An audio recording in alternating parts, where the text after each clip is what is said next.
What if I told you that history is repeating itself right before our eyes?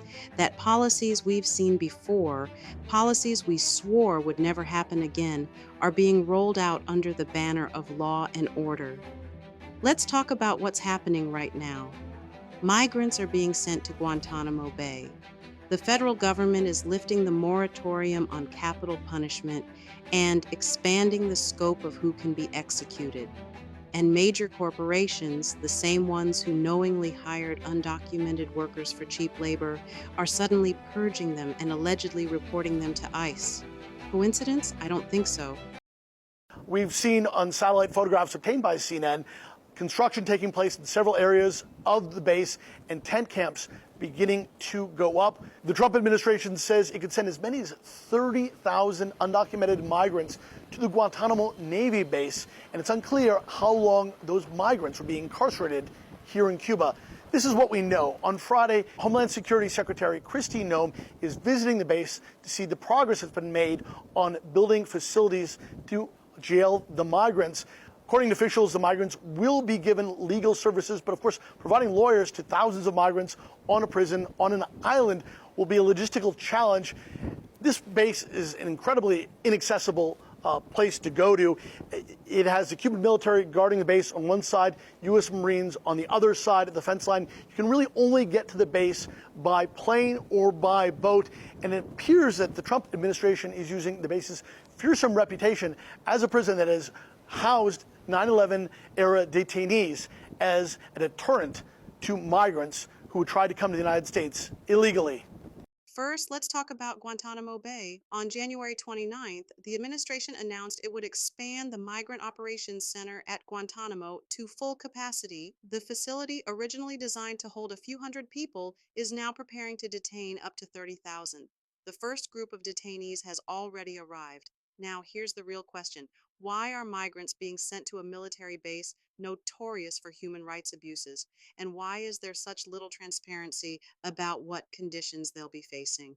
Meanwhile, companies that have long profited from undocumented labor are suddenly making a spectacle of firing workers. One example, Coca-Cola. Reports are circulating that they allegedly fired a large number of undocumented workers and then reported them to ICE. Now, while there's no confirmed evidence that this happened, the mere fact that this rumor has gained traction says a lot about the relationship between corporate America and immigrant labor. These businesses knew exactly what they were doing when they hired these workers for lower wages. They benefited from it, they exploited it.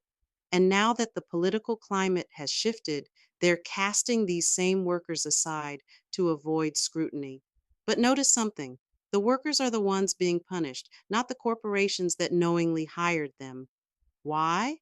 Because punishing the powerless is easy, holding the powerful accountable, that's a different story. Let's just soak in this headline because it's so good. Do we all know what the Hamptons is? You guys know, right? Everyone knows what the Hamptons. We don't need a refresher on the Hamptons. We know that the Hamptons is where people with money from New York or the East Coast go to enjoy their nice, luxurious summer.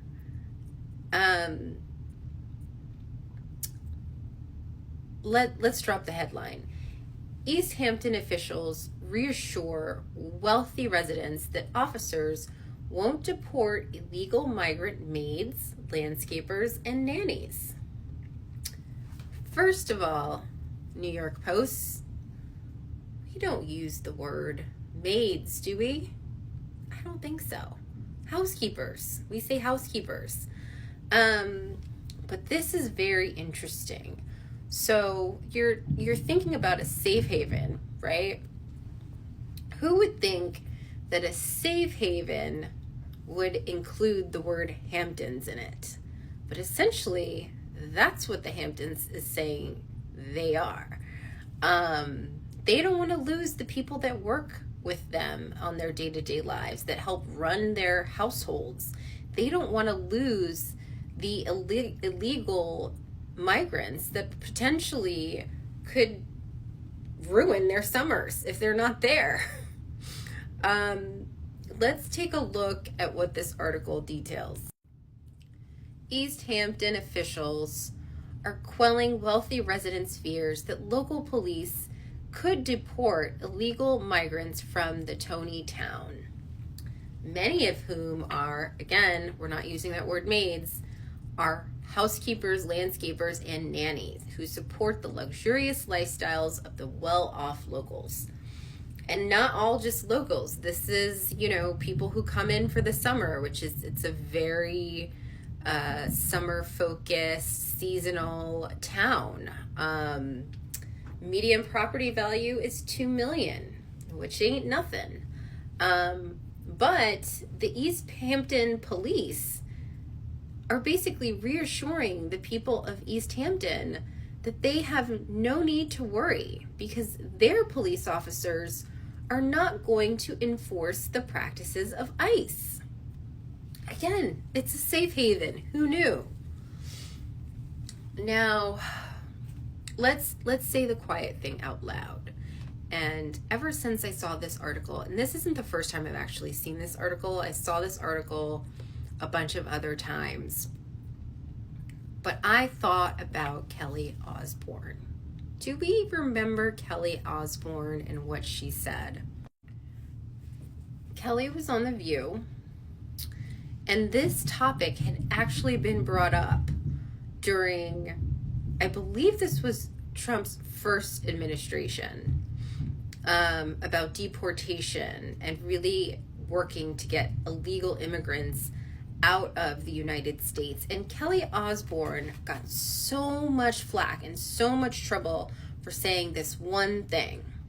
And it is a terrible thing to say, mind you. It's not a good thing. But she said, if you kick out Latinos, Donald Trump, who will clean your toilets? And it was upsetting, and it is upsetting to even say that. But is this not the same thing that the New York Post is saying about the East Hampton residents? That they want to protect the people who work for them and run their households? Because obviously they can't do it themselves. Their houses are too big. They've got more important things to do. And they love the people that work for them. Is that what they're saying? Again, the East Hampton residents are grateful that their undocumented employees will not be deported. They're being protected by the police, the East Hampton police. Someone writes or says, I think it's a very good idea and very helpful considering we have a very large community here and people rely on them. What am I missing? What Kelly said, what the East Coast communities are saying. What am I missing? What's the difference here? Someone tell me. And then there's the new memo from Attorney General Pam Bondi. The moratorium on federal executions is gone. The memo specifically directs prosecutors to seek the death penalty for certain crimes, including crimes committed by undocumented immigrants. Let's be clear, this memo does not authorize executions just for being undocumented, but it does open the door to disproportionately targeting immigrants in ways that we've seen before in history. My name is Luis Osorio. I am an attorney, and I am going to tell you why the new Department of Justice Attorney General Pam Bondi is one of the scariest human beings you'll ever meet. Pam Bondi is now in the process of issuing several directives as the new director of the Department of Justice and in charge of establishing many policies that go in line with what Donald Trump wants to do with a lot of things, immigration reform and whatnot. And one of the things she did is issue a memorandum on February 5 to all employees of the Department of Justice. It's a very simple document. I believe it has 4 pages. And one of the things she's doing is lifting a moratorium that was established back in March of 2018 related to capital punishments within cases of drug-related prosecutions. But it also applies to non-drug-related crimes committed by the cartels, who Trump has already signed an executive order saying that they are considered enemies of the state, enemy combatants, and also a terrorist organization. But here's the kicker, and I want you to read this and pay attention to what it says. It would also apply to aliens who traverse our borders without legal status in the United States and remain here. Therefore, they can execute immigrants who are in the United States and remain undocumented. And that would explain to you why they want to send them to Gitmo, because they can declare them enemy combatants and execute them as such. This is stage 7 of the stages of genocide. They're even putting it in writing. If that doesn't terrify you, I don't know what will. Now, I'm not here to be dramatic. I'm here to present facts. And one of those facts is the 10 stages of genocide as outlined by the Holocaust Memorial Trust. Genocide doesn't start with mass killings. It starts with classification, dividing people into us and them. It moves to symbolization, labeling certain groups as different, dangerous, or criminal. It escalates to dehumanization, where people stop being seen as individuals and start being seen as threats. And once those patterns take root, history tells us what comes next. This is the 10 stages of genocide.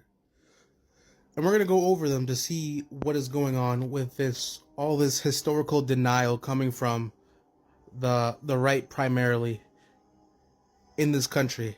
And you can see a lot of parallels happening with places like even England, and most famously the country that shall not be named for obvious reasons.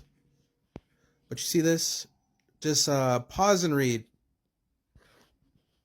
Dehumanization is a very important and prominent one.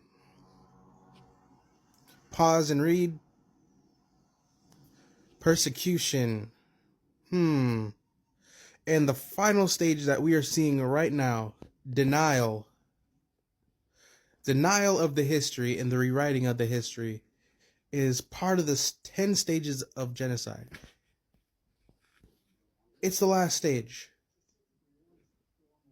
This is the moment where we have to wake up, where we have to ask hard questions. Who benefits from these policies? Why is the focus always on punishing workers and not the industries that exploit them? And most importantly, where does this road lead if we don't speak up? The past is not as far behind us as we'd like to think, but the future, that's still in our hands. Stay informed, stay engaged, and most of all, stay awake.